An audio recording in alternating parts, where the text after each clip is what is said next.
පැරණි ශ්‍රී ලංකාවේ රජ මාලිගාවක අන්දරේ නමින් හරිම බුද්ධිමත් කවටෙක් හිටියා. ඔහුගේ විහිළු තහලුවලට රජතුමා ඊටලු හැමෝම හරිම ආදරේ කළා. අන්දරේ කියන්නේ ඕනෑම කෙනෙක්ව පරද්දන්න පුළුවන් හරිම මොලකාරයෙක්.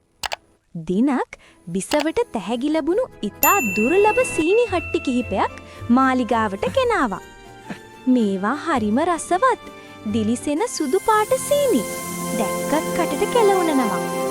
මේවා හරිම වටිනවා. පරිස්සමින් මුළුතැන්ගෙයි තැන්පත් කරන්න. බිසවාන කළා. හංගපු සීනි හට්ටි බෙස අන්දරේ හොරෙන් බලාගෙන හිටියේ දැඩි ආශාවෙන්. සීනිවල රස බලන්න අන්දරේට පුදුම පෙරේතකමක් ඇති වුණා. කොහොම හරි මේ සීනි ටික මම කන්න ඕනේ. ඔහු හිතින් සැලසුමක් හැදුවා. හරි, මට නියම උපායක් මතක් වුණා. අන්දරේ සතුටින් උඩ පෙන්නා. ඔහු ඊටමත් බිය වුණු බවක් පෙන්වමින් බිසව ඉන්න තැනට දුවගෙන ගියා.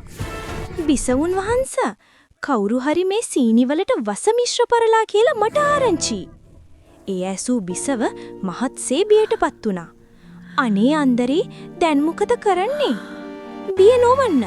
මම ඔබ වෙනුවෙන් මේවායේ වස තිබෙයිදයි පරීක්ෂා කරන්නම්. ඔබ හරිම විශ්වාසවන්තයි අන්දරේ. ඉක්මනින් ගිහින් ඒවා පරීක්ෂා කරන්න.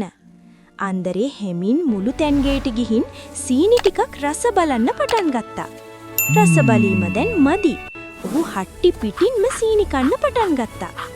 මොහොතකින් සියලුම සීනි හට්ටි හිස් වුණා. අන්දරේට හරිම සතුටුයි. බිසව මුළු තැන්ගේට ආවේ අන්දරේ තවම ජීවතුන් අතර දෙයි බැලීමටයි. වසනේ බිසවුන් වහන්ස, මම ඔබව බේරගත්තා. අන්දරේ කීවි බඩ අතගාමින් සිනාසෙමින්. අමතක නොකර අපේ channel එක subscribe කරන්න. වීඩියෝ එකට like එකක් දාන්නත් අමතක කරන්න එපා.